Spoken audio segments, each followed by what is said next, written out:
शान्तिः।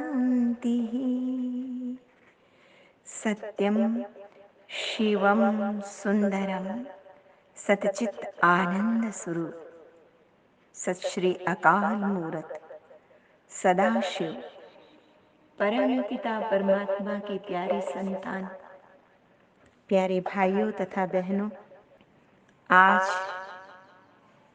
दिनांक 24 जून 2022 को मातेश्वरी जगदम्बा सरस्वती का अव्यक्त दिवस, संपूर्णता का दिवस है। 24 जून 1965 में मातेश्वरी सरस्वती ने संपूर्णता को पाया था। उनके द्वारा उच्चारित महावाक्यों का सार आज सुनेंगे, जो उन्होंने 15 दिसंबर 1963 को सुनाए थे। आइए उसे सार रूप में सुनते हैं। सभी मनुष्य मात्र कर्म के प्रारब्ध के रूप में सुख और दुख को भोगता है। तो इसका अर्थ ये हुआ कि सुख दुख का संबंध कर्म से है। कई लोग कर्म को किस्मत कह देते हैं, कहते हैं किस्मत में सुख दुख होगा इसलिए आता है। परंतु जैसे किस्मत किसी और ने बनाई हो, तो ये समझना बहुत जरूरी है कि किस्मत किसने बनाई। ये परमात्मा ने नहीं बनाई है, परंतु मनुष्य के द्वारा स्वयं बनाई हुई है। क्योंकि कर्म करने वाला मनुष्य है, इसलिए रिस्पॉन्सिबिलिटी भी उसकी हो गई। कहा भी जाता है ना, जैसी करनी वैसी भरनी, जो करेगा सो पाएगा। तो जीवात्मा अपने कर्मों के आधार से अपना ही मित्र और अपना ही शत्रु है। ऐसे तो नहीं कहा जाता ना कि भगवान हमारा मित्र भी है और शत्रु भी है। इसलिए अपने साथ मित्रता और अपने साथ शत्रुता, दुख और सुख करने वाला खुद मनुष्य है।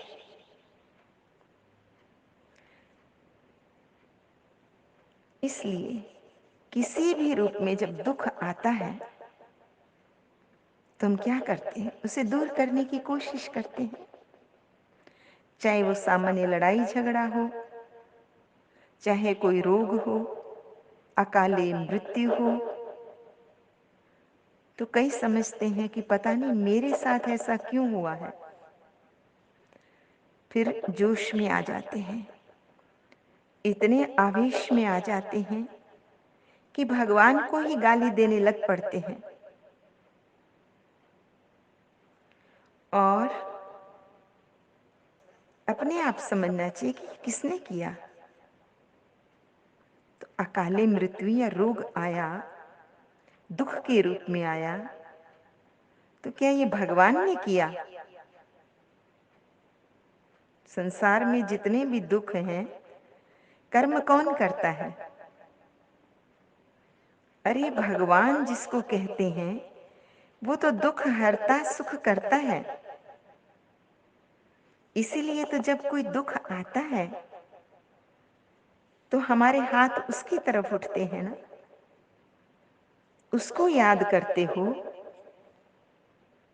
अगर शरीर में बीमारी आ जाए तो भी क्या कहते हैं, भगवान दुख दूर करो। अगर उसने दिया है, अगर वो ही दुख देने वाला है, तो उसके आगे भला ऐसे प्रार्थना करेंगे? सोचना चाहिए ना। याद किसको करते हैं? जरूर हमारा संबंध है तभी याद करते हैं ना। दुख का कारण तो हम स्वयं ही हैं, कोई तीसरा नहीं है। वो है मैं और दूसरा है मेरा, बस दो चीजें हैं ना। एक है उस परमात्मा की संतान रचना, दूसरा रचयिता बाप। तो बाप थोड़ी रिस्पॉन्सिबल हुआ। जब दुख आता है उस समय वो परम पिता परमात्मा ने दिया, अंदर में ऐसे महसूसता तो नहीं होती ना। वो तो सुख दाता है, तो सुख देता है ना, दुख तो नहीं देता ना।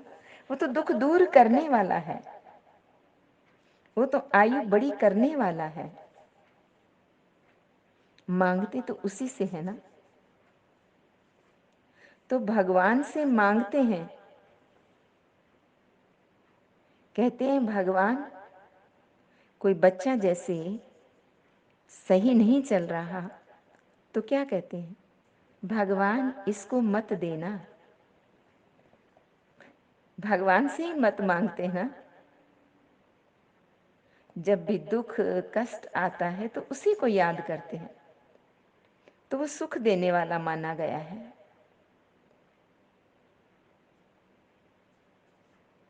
परंतु भगवान के पास उसका इलाज तो है ना, इसलिए याद करते हैं। भल उसे जानते नहीं हैं, लेकिन भगवान को दुख के समय याद जरूर करते हैं। मुख से अनायास निकल जाता है, ओ माय गॉड। तो ये कैसे आता है, कोई कनेक्शन है तभी ना। हमारी याद ही ये सिद्ध करती है कि वो दुख देने वाला नहीं है, लेकिन दुख दूर करने वाला है। उस भगवान से तो दुख के समय और ही प्रेम आता है। दुख में सिमरन सब करे, सुख में करे न कोई। उसके प्रति ऐसी ही लगन होती है जैसे कोई अंदर में हमारा मित्र है, कोई अपना है जिसके साथ हमारा सुख का संबंध है। तो दुख का कारण तो कोई और हुआ ना, वो और कोई नहीं। उसकी रिस्पॉन्सिबिलिटी तो मेरी है,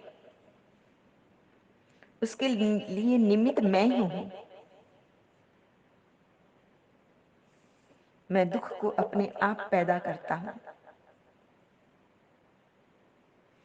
तो जिस चीज से हम छुटकारा चाहते हैं उन दुखों को खुद ही जीवन में हम बुला लेते हैं, क्योंकि मानव नहीं चाहता दुखी बनना।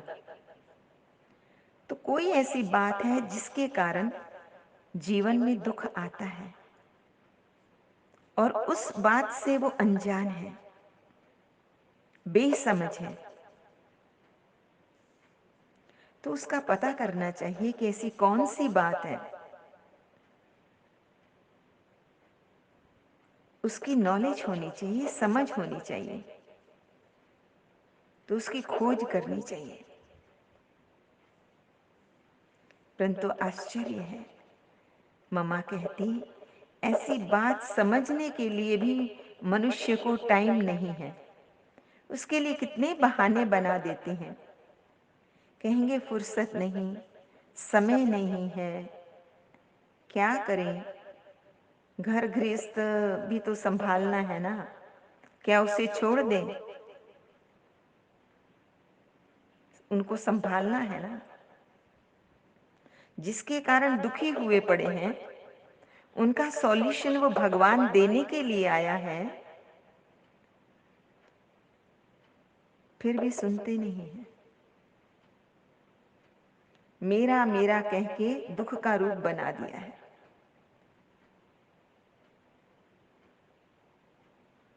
तो उसकी जानकारी होनी बहुत जरूरी है। कारण तो जानना पड़ेगा ना कि मैं दुखी क्यों हूं। क्या सुख हमारे लिए होता ही नहीं है, इसका पता करना चाहिए। और उसी की जानकारी यहां दी जाती है कि जिन चीजों को मेरी समझ रखा है यही दुख का कारण है। तो फिर इस दुख को मिटाने का इलाज क्या है?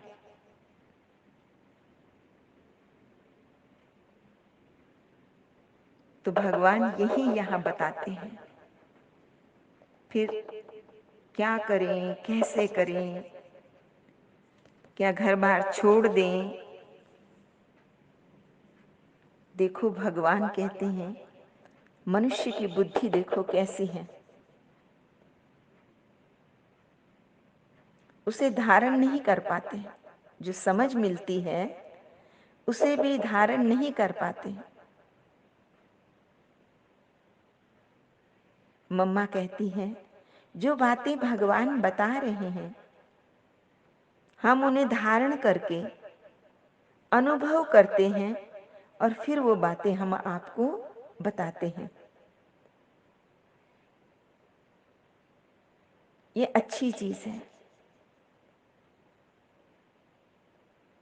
जिसके लिए तुम बहुत काल से आश रखते आए हो वही सुखदाता स्वयं आकर अपना परिचय देते हैं।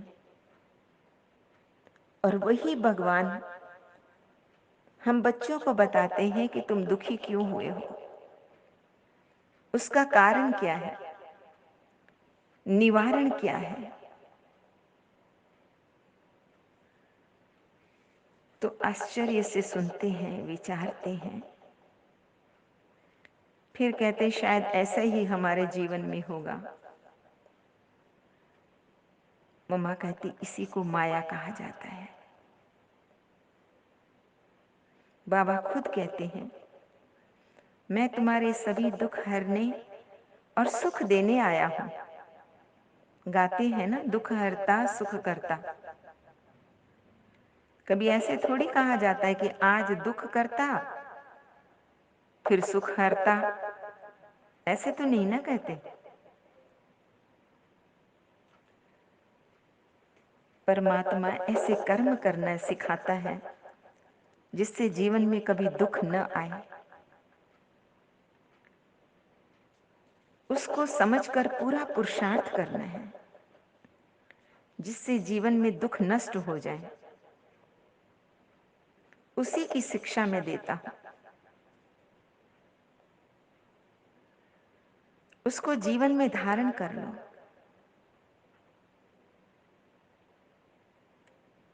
क्योंकि ये तुम्हारी चीज है ना। फिर कई तो ऐसे हैं जो ऐसा समझते हैं जैसे कि भगवान के ऊपर कोई हम मेहरबानी करते हैं। कई कहते हैं समय मिल गया तो कर लेंगे। अरे भाई, खिलाना पिलाना ये जो बातें हैं उसी कर्म ने बनाए हुए खाते में ही तो तुम मूंझ पड़े हो, दुखी हुए हो।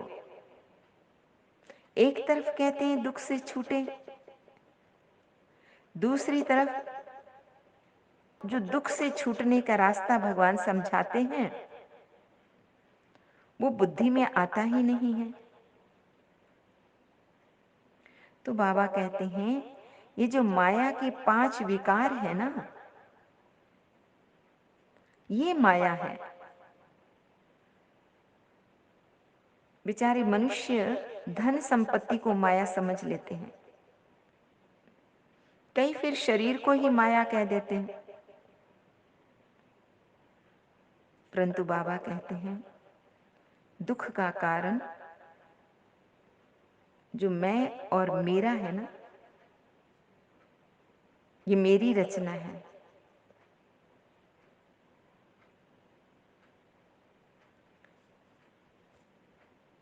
धन संपत्ति ये माया नहीं है, संसार विकार नहीं है, कोई शरीर विकार नहीं है। विकार अलग चीज है। ये सभी दुखों का कारण है माया। नहीं तो सारे पदार्थ आत्मा के सुख के लिए बनाए हैं। ये संपत्ति, ये धन जो है सब सुख के कारण है। लेकिन इन सभी बातों का पूर्ण ज्ञान न होने के कारण सब चीजें दुख देती हैं।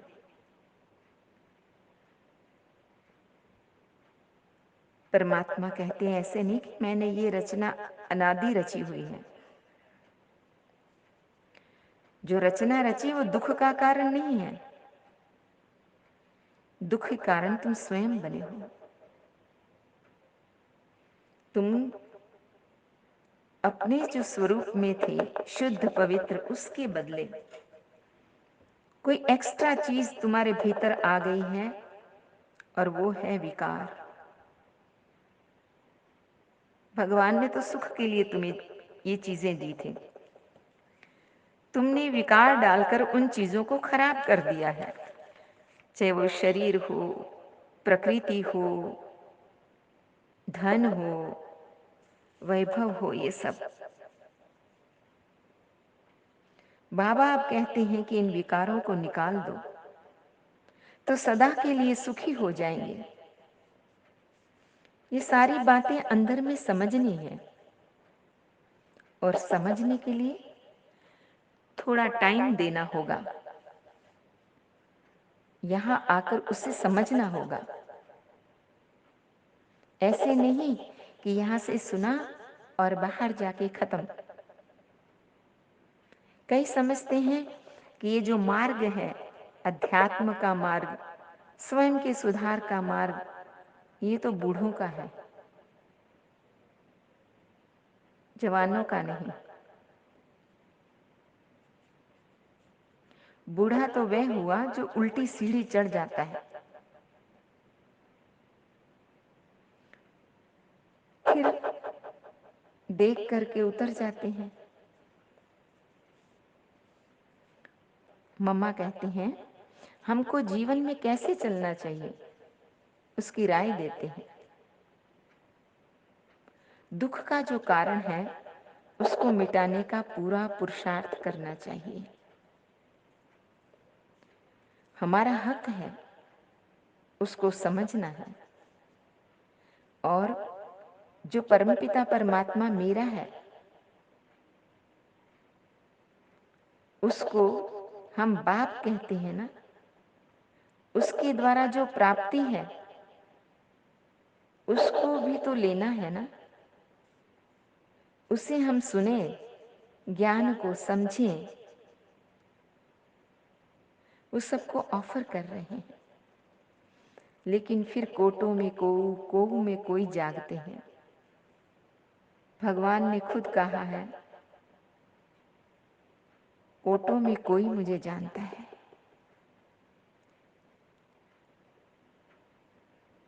बाबा कहते हैं ये बातें एक दिन में समझ में नहीं आ सकती है, लेकिन पुरुषार्थ नहीं छोड़ना है।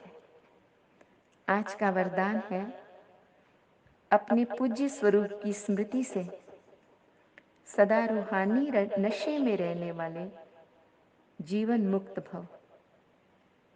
ब्राह्मण जीवन का मजा जीवन मुक्त स्थिति में है।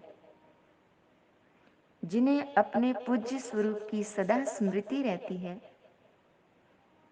उनकी आंख सिवाय उस परम पिता परमात्मा के और कहीं भी डूब नहीं सकती।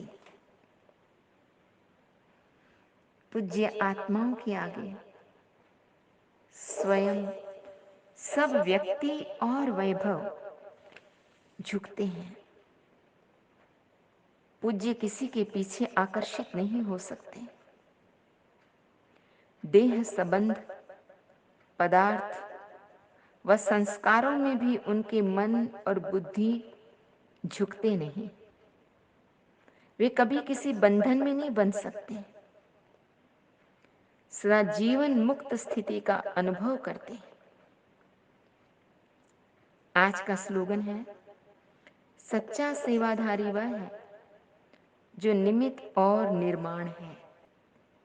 अच्छा, मीठे मीठे सिकिल दे बच्चों प्रति माता पिता बाप दादा का याद प्यार। गुड मॉर्निंग रूहानी बाप की रूहानी बच्चों को नमस्ते। हम रूहानी बच्चों की रूहानी माता पिता बाप दादा को याद प्यार, गुड मॉर्निंग और नमस्ते। सदा रहो हंसते, कहीं नहीं फंसते, बन जाओ फरिश्ते, बांध लो अपने बसते, चलो प्रभु के रस्ते। वाहिगुरु जी का खालसा वाहिगुरु जी की फतेह। बोल साचे दरबार की जय। लोका समस्ता सुखिनो भवन्तु, लोका समस्ता सुखिनो भवन्तु, लोका समस्ता सुखिनो भवन्तु। ओम